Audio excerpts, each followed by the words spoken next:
what he's done in practice to games, then maybe we could start talking about, okay, Packers might have something here. Now with Doug Russell, here's Matt Schneidman on the game. Matt Schneidman Show, Friday, September 29th. Normally, these are the wrap-ups of the week. We're wrapping up the final injury report. Today, oh boy, do we have a lot to get to after what we watched at Lambeau Field last night.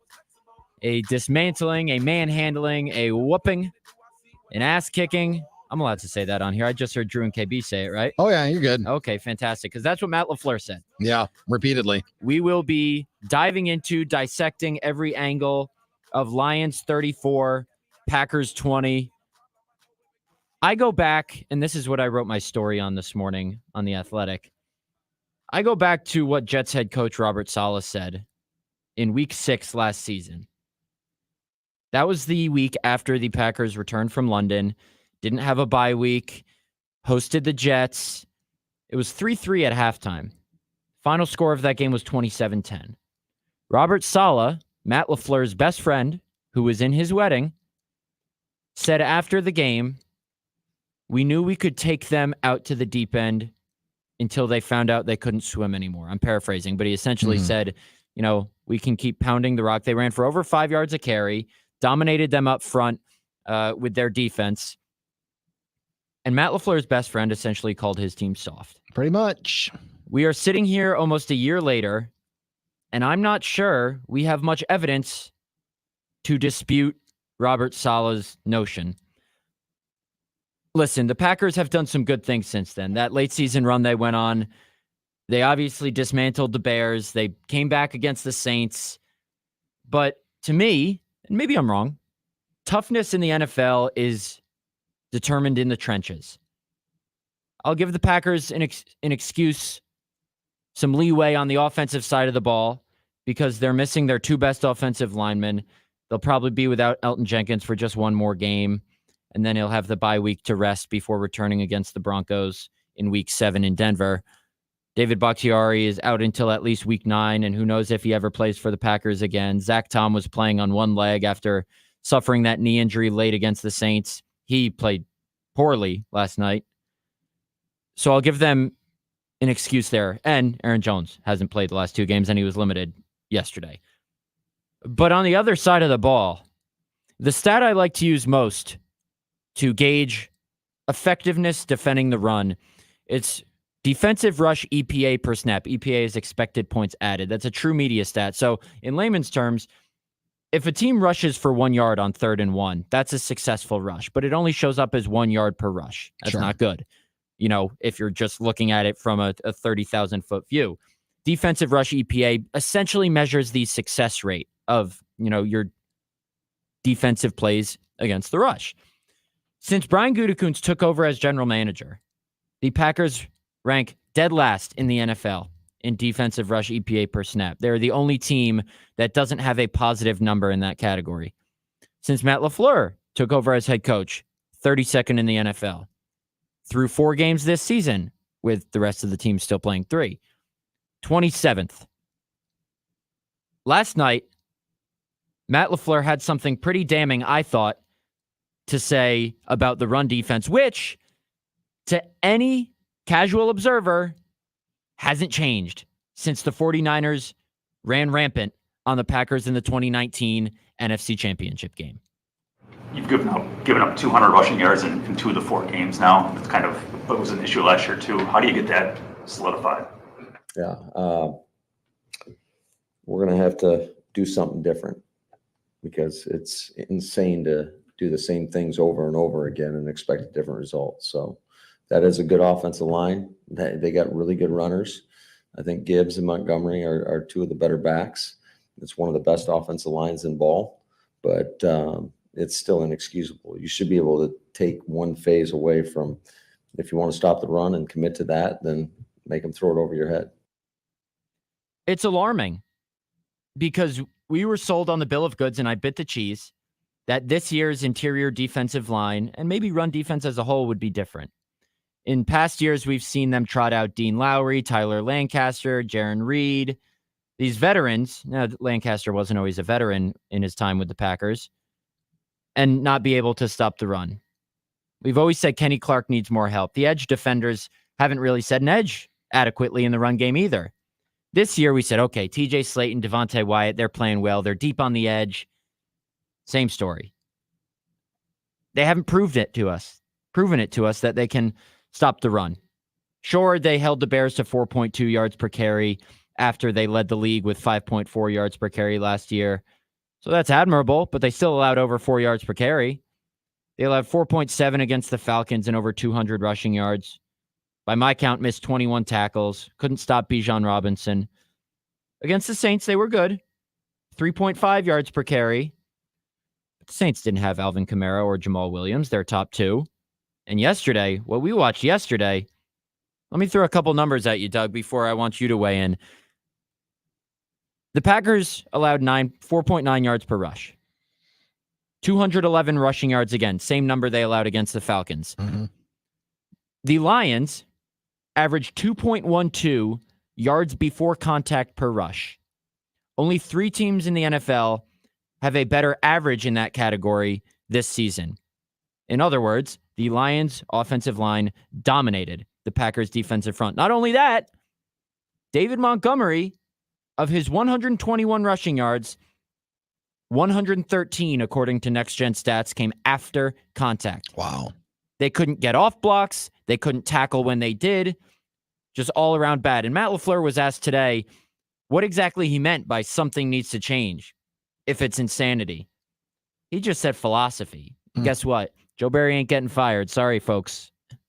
Well, I don't think he's going to get fired, 4 games into the season. So obviously it's alarming. David Montgomery's a fine player. We've seen that over the course of his career, first in Chicago, now in Detroit. Yeah, listen, this has been something that's been a problem. I mean, you brought up the NFC Championship game when Raheem Mostert made his career just running up and down the field in Santa Clara. It's been a problem for a long time. And, they've changed personnel. They've changed defensive coordinators from Mike Pettin to Joe Barry. I suspect if the defense doesn't get better, there will be a stronger philosophical change in the offseason. I don't know that Joe Barry is going to be dismissed during the season, but if things don't improve by the end of the season, I don't think he's coming back in 2024 because I think that this is a team that has a lot of talent and a lot of talent at the skill positions. And, you've got to get the talent to match in the trenches. And they have on the offensive line. They've just been besieged by injuries. But on the defensive line, Kenny Clark's a great player. Beyond that, they really need some help up there. And we've seen that over the years. And for as good as Rashawn Gary is rushing the passer, he hasn't proven he's a good run defender. Sure. Bill Huber pointed out when we were discussing this last night after the game, Preston Smith has one really good run stop per game on the first drive, and then he's never heard from again this season. They need guys who got that nasty Midwest grit, that alpha mentality. And again, I'm never going to question the softness of NFL players because you don't get to the NFL by being soft. When I say the Packers are soft, it's more of a reputation, more of a identity as a team. Am I calling Rashawn Gary and Kenny Clark soft? Absolutely not. If I had to pick one player that scares me more than the rest on the team, it's Rashawn Gary. Really nice guy, but just a terrifying individual on the football field. When I say soft, lack toughness, I mean kind of the philosophy, the identity of the team. Because guess what? One team on that field last night had that alpha dog mentality, had that grit, had that toughness. The other team didn't. And guess what? The Lions came in here with nothing to play for in Week 18 last season and grinded out a win against the Packers, who had to win to get into the playoffs. This year, I know it's early, but first place in the NFC North on the line, a chance to seize control of this division through 4 weeks, and the Packers just got bullied. That's a good way of putting it. Manhandled, bullied, ass kicked. Whooped. Matt Lafleur used whooped. I enjoyed that one. That was something I would expect Grandpa Russell to use. Grandpa Russell was folksy. We got whooped. But I mean, listen, there were parts of it that were reminiscent of Sunday's Saints game, but there were also parts of it that were like, are you going to stop anybody? Is anything going to change? So yeah, it's disturbing. I think this team's biggest challenge this year, because I think everything else, they need some health. Obviously, that's a huge challenge. But what we're seeing a good young quarterback who, as Matt Lafleur pointed out, you can't throw it from your back. And he was under siege all night long. I think you've got good wide receivers. I think you've got a decent running back in Aaron Jones. So there's a lot of things that are positively trending, but it's the same thing over and over and over and over. And this was a big game, don't get me wrong, but it's just the fourth game into the season. But when you look back at some of the Packers playoff failures, it's been because of the porous rush defense. And San Francisco's just one. That was another manhandled game, but that was just another one of those games where they just got their ass handed to them in the second biggest stage in sports, in the NFC Championship game for the right to go to the Super Bowl. So it's happening in these big situations too. And this was on, Thursday Night Football on Amazon. I don't know how many people around the country were tuned into it. I don't know how many people, I don't know if that's paying off for Jeff Bezos or not, but still, it's a national television audience. It's the only football game that's going on at the time. And it was a division game. And I would say it was a division game at home, but there was a hell of a lot of blue in the stands last night as well. So I know that's kind of taken on a life of its own. There really was. And the manhandling wasn't only from the Lions offense to the Packers defense. After the break, I want to tell you some pretty telling numbers about how much pressure was on Jordan Love, how tough it was for him to operate. Listen, he wasn't great, but that offensive line, man, gave Jordan Love no hope last night. We'll touch on that after the break. Stay with us here on the Matt Schneidman Show on the Game. Met this girl late last year. She said, don't you worry if I disappear. I told her I'm not really looking for another mistake. I called an old friend thinking that the trouble would wait, but then I jumped right in. A week later returned. I reckon she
If you don't wanna see me, did a full 180. I'm just going to listen to this song. This is a banger. That's fine. Dua Lipa says do a full 180. Now, you could make the argument that some of the Packers offensive linemen did a full 180 when trying to block for Jordan Love last night. Not my best transition, but I tried. Tried Give to you an force A that for one effort. a little bit. The offensive line was not good. Listen, PFF had the Packers ranked as the number one pass blocking offensive line entering the game, despite the injuries. That's praiseworthy, especially considering David Bakhtiari's injury situation, Elton Jenkins' injury situation. But last night was an abject disaster. Some numbers from True Media and PFF. Zach Tom, 6 pressures allowed. Royce Newman, 5 pressures allowed. John Runyon Jr. and Rasheed Walker, 4 pressures allowed. Josh Myers, 2 pressures allowed. And the most damning stat is that there were 39 dropbacks that the Packers had on which the Lions did not blitz, on which they sent 4 or fewer rushers.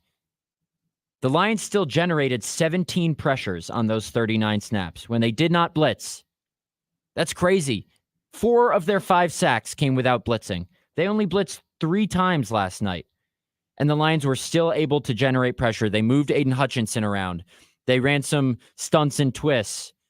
You know, Rasheed Walker and Royce Newman, they were like a sieve on the left side of that line. Josh Myers was beat.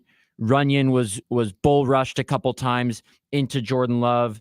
Zach Tom had the worst game probably of his professional career. That one time Aiden Hutchinson beat him inside and forced Jordan Love into a left-handed throw out of the end zone to avoid a safety. That was entertaining. I enjoyed that. Just not good all around. No, I mean, but yeah, he showed. Well, we talked about the word moxie a lot on Monday's show. That showed some moxie. You know, he's getting flushed out of the pocket. Jordan Love showed moxie? Yeah, just to get the ball off with his left hand. I mean, he was running for his life. He has 100% completion percentage with his left hand. See? We got a caller. Who we got on the line, Doug? We've got Caleb in Hawaii. Caleb in Hawaii. What time is it over there? Hawaii time always messes me up. Right now in Hawaii, it is 1:20 p.m. Oh, so you're chilling. So you had a lot of time to stew over that game last night after it was over. Oh, man. So yesterday was my birthday. So oh, no. Sorry, dude. Yeah. So I turned on the TV and it's Lions Packers. It's a divisional game. I'm hoping that we can pull out the W and get things going for our young team. But I'm watching the game last night. Are our wide receivers getting any separation at all? Because if they're not, and Christian Watson's not on the field, are we have to start looking at wide receivers already that are coming up in the draft? Because it feels like we can't take the top off any defense right now, even if Christian Watson's on a limited snap count. It's wild. Yeah, going back to the Saints game last Sunday, those DBs played the Packers really tight. They've had to make some contested catches. Romeo Doubs in the end zone, Jaden Reed on that kind of slot fade. Last night, there were a couple guys open, but it seemed that those were against zone coverage or when the Lions were playing prevent defense at the end and the Packers were just kind of pushing the ball down the field. Christian Watson's 24-yard catch was against zone. The Packers, and you bring up a good point because I don't have the numbers in front of me to back it up. I'm on Next Gen Stats right now because I know they have average separation, but I'm having a little bit of trouble finding it on the fly right now. But you bring up a good point. It doesn't seem like the Packers are winning as often as they need to in one-on-ones. Now, Jaden Reed did last night on the play that shouldn't have counted, the 44-yard bomb when the clock hit 000. But last night especially, it seemed the offense was not able to get in rhythm as much as it has been in past weeks. Now, that could be a couple of things. The offensive line wasn't blocking. Jordan Love not reading the defense right.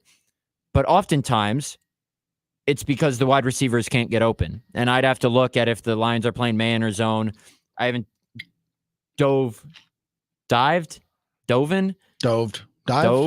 I haven't dived into it. You that haven't dived into exactly. it yet. But Yeah. you bring up a good point. It's probably fair to say, overarching, that Packers wide receivers aren't exactly thriving at getting open. I don't know if it's early enough to say they have to look at wide receivers.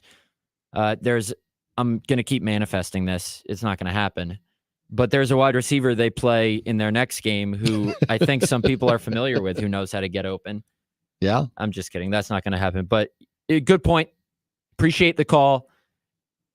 It's just another thing that will make this team click on offense. There are a bunch of things: getting the running game going, giving Jordan Love time in the pocket, Jordan Love making the right decisions, being on the same page with his receivers, which we saw he wasn't with Romeo Doubs on that last interception, where Romeo started doing the scramble drill and Jordan wasn't quite ready for that. So everything needs work. The offense was abysmal in the first half last night. And I want to play you a clip from last night that showed you just how abysmal it was, because Matt Lafleur did not like a particular question about the offense's struggles in the first half. What do you think happens when you have to cause a first half like that, where you got I nothing? mean, we saw it, Pete. I mean, we got our ass kicked. If I knew, it wouldn't have happened. Matt, they didn't blitz until the That's a last. BS question, man. Now, listen, I'm not going to sit here and say, how dare he go at a reporter. I like Pete. He's been doing this for a long time. He's really good at what he does. Columnist for the Green Bay Press-Gazette. It wasn't a BS question. It was a fair question. It was a fair question. He's asking generally But why Matt the knows offense that struggled. too. And guess what? In the moment, I didn't even say, "Oh, that's crappy of Lafleur to do." He's emotional. He's pissed off after his team played terribly.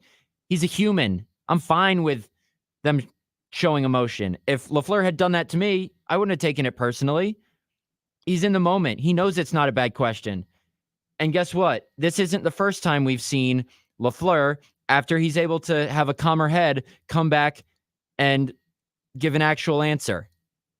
You know, there have been times where Lafleur's been upset at questions and he takes a deep breath, kind of responds aggravatedly. I don't know if that's a word, but then responds actually. I remember, a couple weeks ago, I asked him why he hadn't named season-long captains and had only named game captains. And he said, well, if I wanted to tell you guys, I would have already told you. And then he kind of took a breath and gave an answer. He can do that sometimes. So Matt Lafleur stepped to the podium today at 3:00 when we spoke to him. And the first thing he said before taking any questions was he apologized to Pete. Pete wasn't there, but Sure. he said, where's Pete? Yeah. And Rob Domofsky said, Pete said he's had enough of you, so he's not showing up. And Matt Lafleur apologized. He knows. He knows it wasn't a bad question. It was just a heat of the moment thing, and that's fine. Yeah. I don't think anyone thought that Lafleur needed to apologize, or I don't think anyone read too much into what it was last night. What I said was, it's a little bit of insecurity showing. It's the anger in the moment. Yeah. It's insecurity about him and his team, and that's fine. Yeah, I mean, it's not like when a cell phone went off during Mike Sherman's last year in 2005 and Sherman lost his mind and just stormed out. That's when things are kind of crumbling. And that's not the case with Lafleur. I mean, I made the statement to one of our guys last night when he played I was in the locker room at the time when Lafleur was at the podium. And I said, well, back in the day, and that's a different sport, but when Tom Hardecourt and Ned Yost used to go at it before games in Ned's office at Miller Park, that was just a Tuesday. This is nothing. This is just what happens sometimes when guys get frustrated and, legitimate questions are answered or are asked. And sometimes coaches and managers don't want to answer them. I get it. It's occupational hazard. No harm, no foul. No, absolutely not. But the reason he was pissed off about the first half offense, and this hole proved too deep to overcome as opposed to last week's, the Packers totaled 6 fewer yards, net yards, in the first half on offense than the Lions scored points, 27-21. The Packers averaged 1 yard per play on offense in the first half. You ain't getting anything going if you're setting yourself up in 3rd and 16 and 3rd and 19 on your first 2 drives. That's just not good enough. And the pass protection was a big reason why they couldn't get the running game going. Aaron Jones was limited. Just not going to cut it. We got another caller. We do. This is Puneet in Milwaukee. Dame Lillard, Hey, are you Matt. going to the Dame Lillard pep rally tomorrow? I am. I actually am. I'm a student at Marquette University. Oh, so, fantastic. I'm in the city. I'll be there supporting my boys. What do you got for me today? Yeah, Matt, hope you're doing well. First, just love all your articles. Love you as a beat reporter. Really I appreciate all appreciate your that. work. Thank you very much. My question is just, I know Packers fans are, like myself, super enthusiastic and, we care a lot about the team. But, being a young team surrounded by first and second year skill position players, as well as missing the entire left side of the offensive line, what's kind of like the future, do you think, going forward for the Packers? Because I feel like everyone's overreacting. Like, I know yesterday wasn't the greatest game, but when you look at the Packers from like a future perspective, and if Jordan Love is that guy, which I think he is, 3, 4, 5 years down the line, I think we got such a great nucleus that the future for the Packers is bright. And I feel like that's being missed by a lot of Packers fans right now. So I was just wondering what your thoughts on that is. Great question. Appreciate that. Listen, I think it's easy to get. I got to stop saying listen. I always say listen before I try and make an emphatic point. Well, I would hope if you're listening, you are listening, so you don't have to have me to remind you. No, that's a great question. I've always said this season is about developing for the future more than winning now. And what I mean by that is, I've used this reference a couple times. If you hooked Brian Gutekunst up to a lie detector and said, the way you built this team, you have 2024 and beyond in mind more, or 2023 winning right now, he would say 2024. And if he said 2023, that lie detector would start beeping because he would lie and that needle would start moving. I've always said winning now would be a bonus. They're playing with house money this year. It's easy to get caught up in the immediate reaction to games, and that's fine. That's part of what being a fan is about. That's part of covering this team, is writing what happens in each game. But I think it's important to notice that there's a reason Brian Gutekunst didn't sign a veteran wide receiver, didn't sign a veteran tight end, because he wants these guys to get these valuable developmental snaps. And if they produce while they're doing that, all the better for the Packers. They don't need a Jarvis Landry or a Mercedes Lewis, even though I thought they should have re-signed him. Robert Tunyon's probably a better example for that, to take away snaps from a Luke Musgrave, a Tucker Kraft, a Christian Watson and Romeo Doubs would have played anyway, but a Jaden Reed, a Dontavion Wicks, that's going to be the nucleus of this team for years to come. So yes, are the Packers a couple years away from being Super Bowl contenders? If they're eventually able to get to that point, yeah. They're not Super Bowl contenders this year. They might be a playoff team. But if we were to take a step back and not get caught up in the reaction of last night's game or any singular game, we know this team is being built for the long run. And that's a general manager's job. On defense, not so much. On defense, they need to produce now. That's why Mark Murphy said during training camp, the defense is probably going to have to carry us for the first half of the season, implying that this young offense is going to take a little while to figure things out. On special teams, they're built to win now. The offense has probably, on the net, exceeded expectations a little bit so far. The defense has probably fallen short of expectations. Complementary football hasn't always been there, but yes, overreacting, maybe a little bit, but that's just the nature of the business. We always knew this team was built in 2023, not to win in 2023 like teams of the past couple years have been built to win that year, pushing all the chips in the middle, but rather this year's team was built to win in the future. And if they can make the playoffs, squeak in, even if they lose their wild card game, that's a good sign of progress for the future. Another caller, Doug. We do. Thanks for the call, Puneet. That was a good one. Yes. Let's go to Steve in Germantown. What's good, Steve? Oop, sorry. Hi, Steve. Yeah, you two, the duo here, Russ Douglas and my man Matt. This is a nice combination from 6 to 7. I like this every night. This is good stuff. I appreciate it. Thank you. You bet. No, just what you guys talk about is it's fruitful. It's good conversation. I'm tuning in every week, so I'm here. But, Appreciate you. Want to just put it out there. I look at the field goal last in the third quarter with Detroit when Quay Walker jumps over the line. Okay. Yeah. The field goal goes in. we're down 13, right? What maybe like 2 minutes left in the third quarter?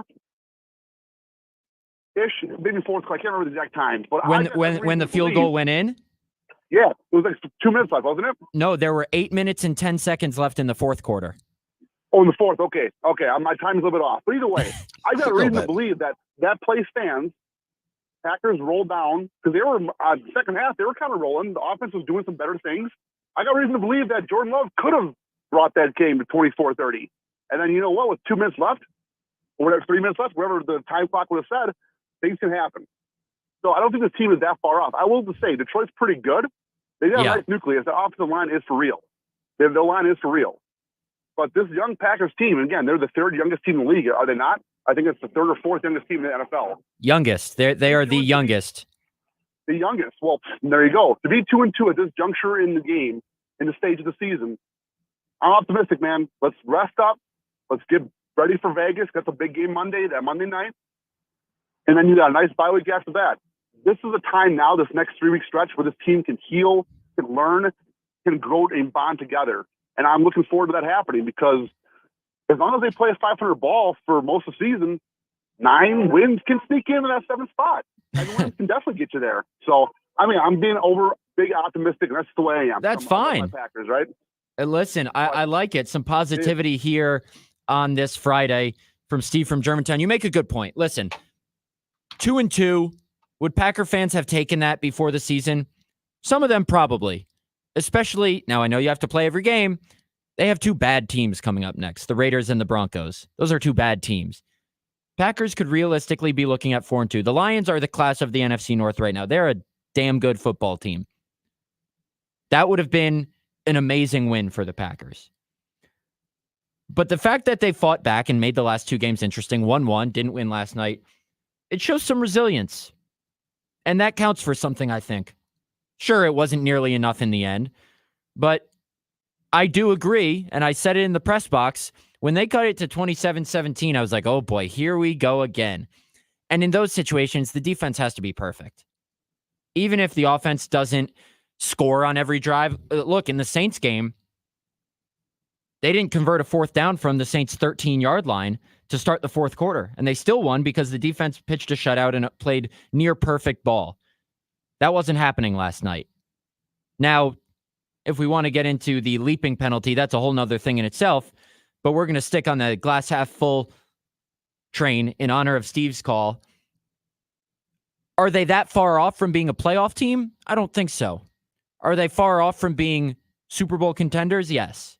And that's fine, because as I just said to the last call, the realistic fan knows that they weren't going to be Super Bowl contenders this year. Right.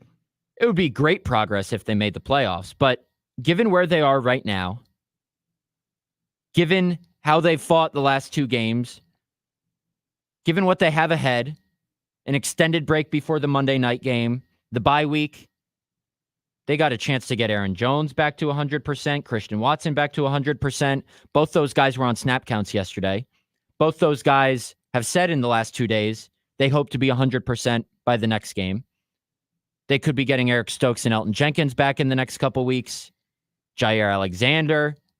That's the most important one. Going up against Devontae Adams, getting Jair Alexander back for that Monday night game. Matt Lafleur was kind of iffy on Jair's status when asked about it today. He said he hopes it's not a long-term injury. He thinks they have a good handle on what that back injury is, where he's at. We'll see if he practices next week, but he was limited or estimated as limited on Tuesday.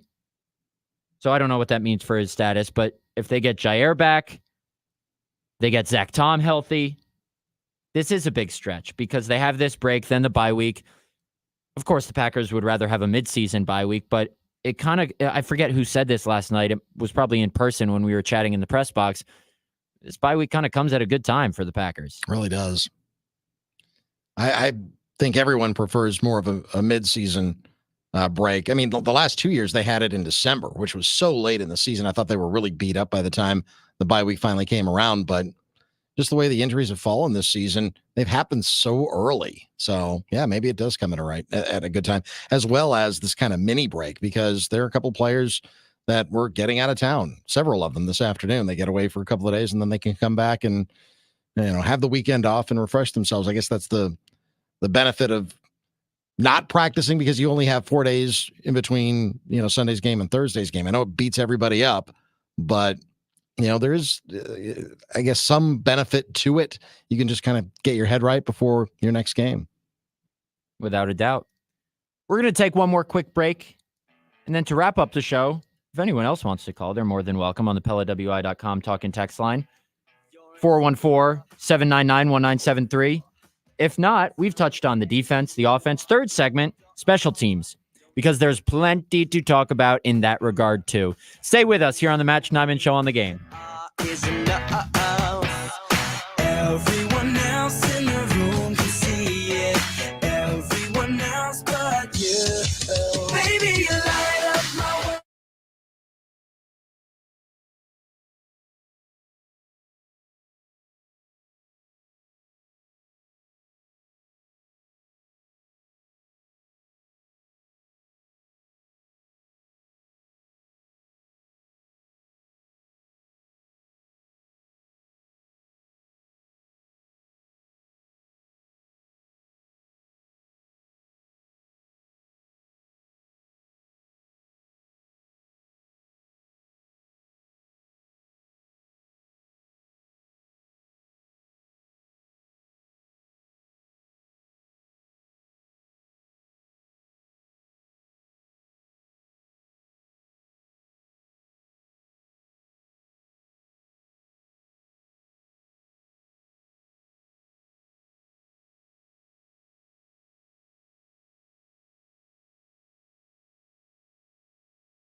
You know what? I need a reset here because I hit the wrong button. Here you go.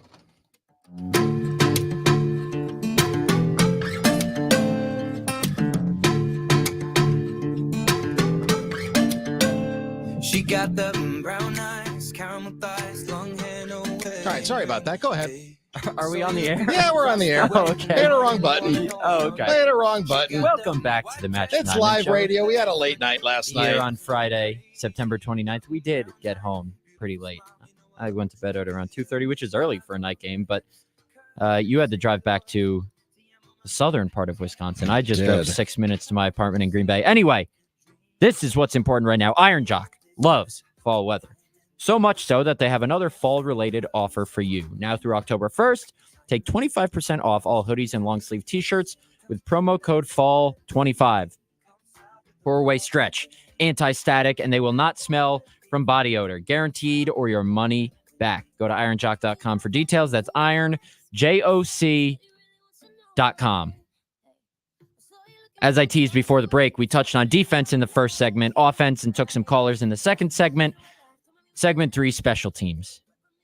Another brutal one last night. In the last 2 games, the Packers have 7 special teams penalties.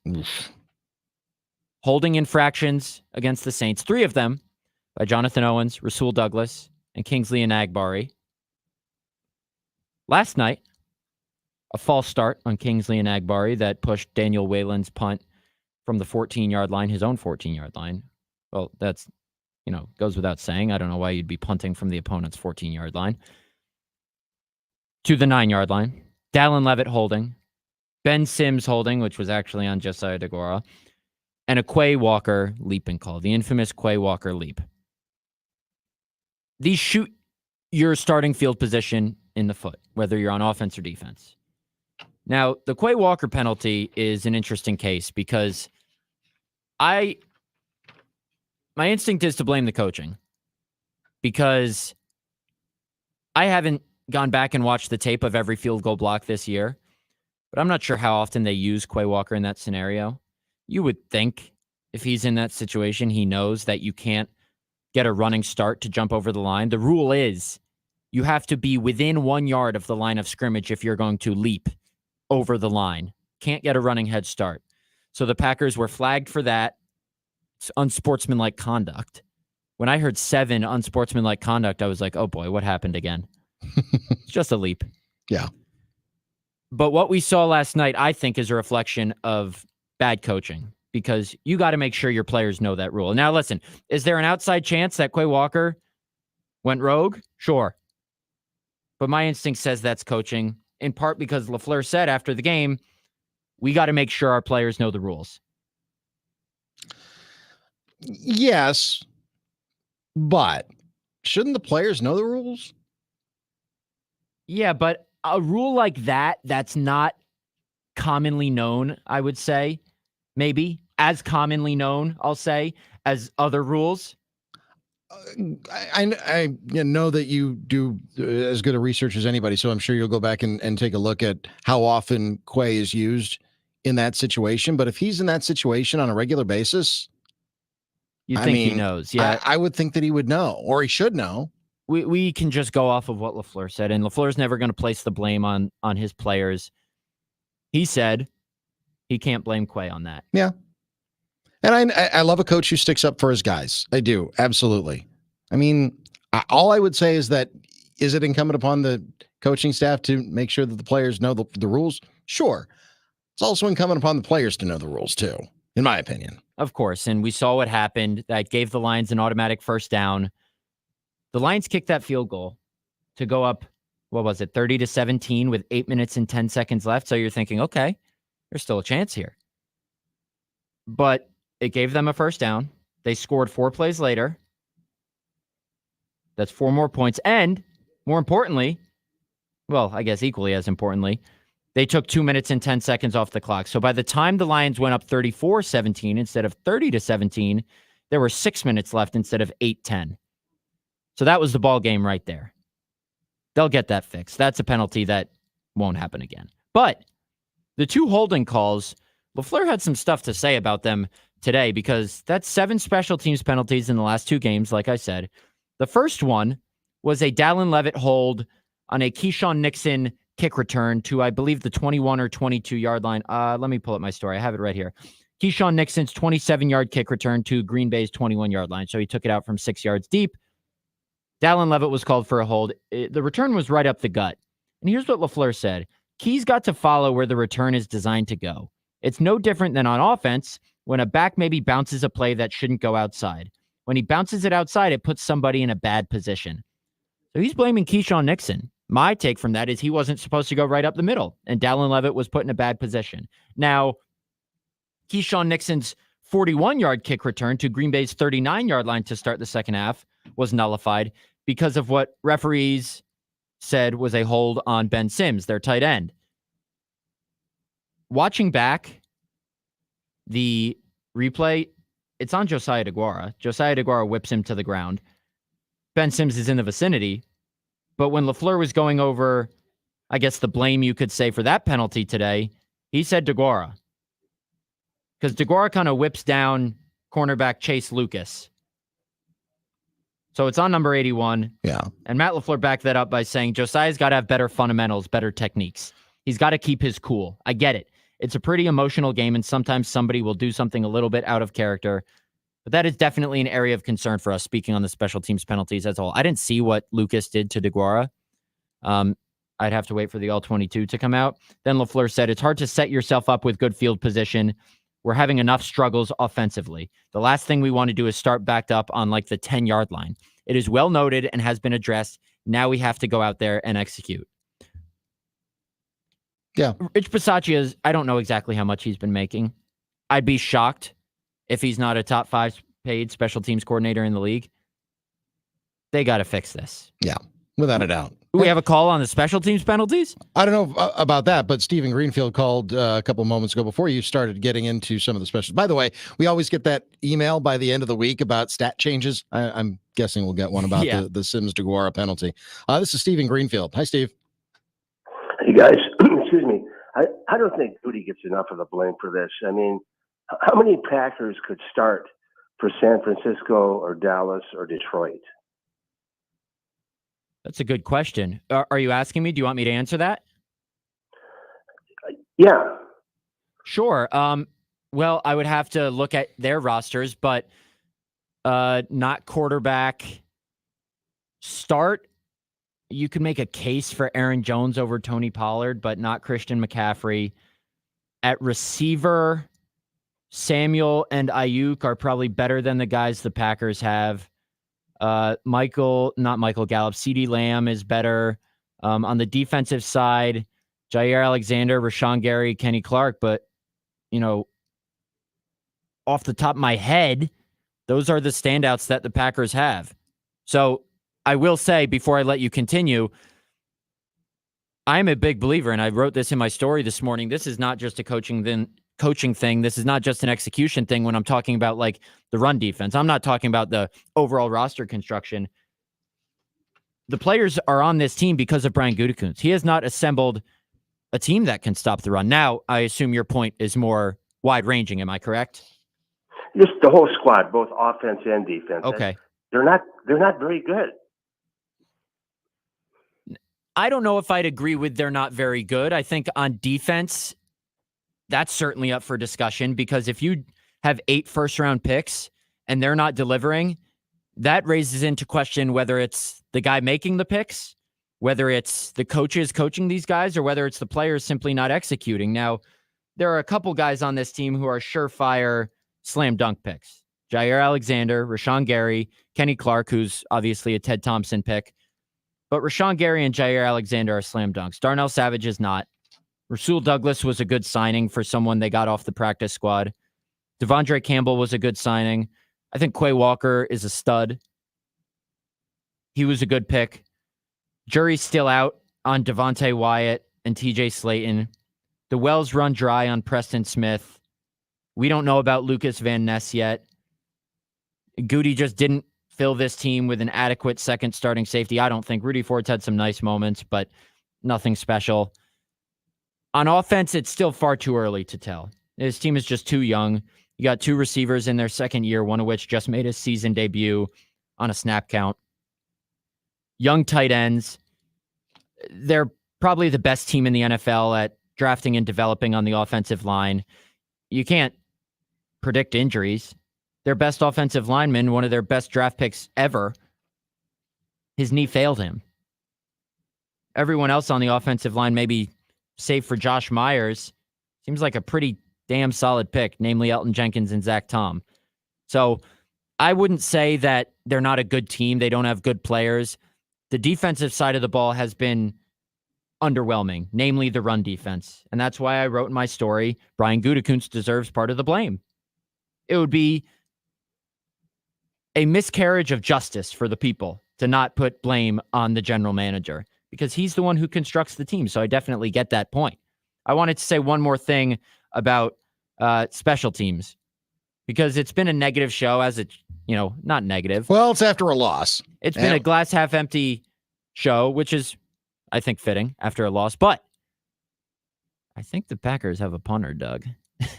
Daniel Whelan was pretty good. I was so impressed with him that when I rewatched the game this morning, I took out my stopwatch on my phone and tracked the hang time on all of his punts. Anders Carlson also 5 for 5 on field goals, hit a 50-yarder yesterday, 9 for 9 on extra points. Very good. After a mercurial preseason. Very good for him ahead of a matchup with his brother, Daniel, and the Raiders. That'll be interesting. But quickly, before we get out of here, Daniel Whelan's punts. He had 5. Hang times, 4.73, 4.39, 4.74, 4.71, 4.73. It's pretty good. Now, I'm tracking how far the ball goes in the air in terms of where he punts it from, not from where the line of scrimmage is. 67 yards, 58, 63, 59, 62. That was about as good of a game as you're going to see a punter have. So that's encouraging. Packers don't want their punter on the field, but if there is one tiny, tiny silver lining, that is it from yesterday. Well, you mentioned Carlson too. There's your silver lining, both of them. Sure. Daniel Carlson. Anders Carlson's been very, very good. I mean, very good. Training camp was a little shaky, but he's gotten it together. Yeah, little. Yeah. Anyway, nobody's screaming about him anymore. At least not in a bad way. Not yet. Ahead of the Carlson Bowl, we appreciate everyone for listening here on this Friday, September 29th. We'll talk to you on Monday. This has been the Matt Schneidman Show on the Game. Going down, going down. My head, I see you all over me. My head, you feel my fantasy.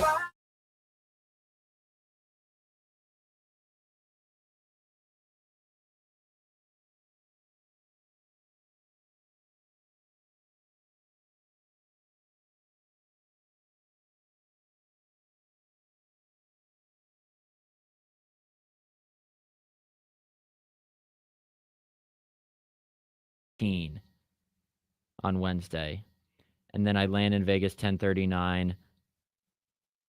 Yeah, I'm not sure what time Raiders availability is, but I'll be there on Thursday and maybe Friday. But I should be able to do.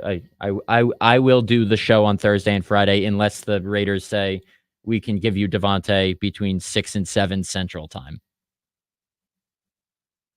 Yeah. All right. Hey, this is Matt Schneidman from the Matt Schneidman Show. Tune in Monday as we get you ready on the long week for Packers-Raiders Monday Night Football in the Sin City. Cool. All right, take it easy.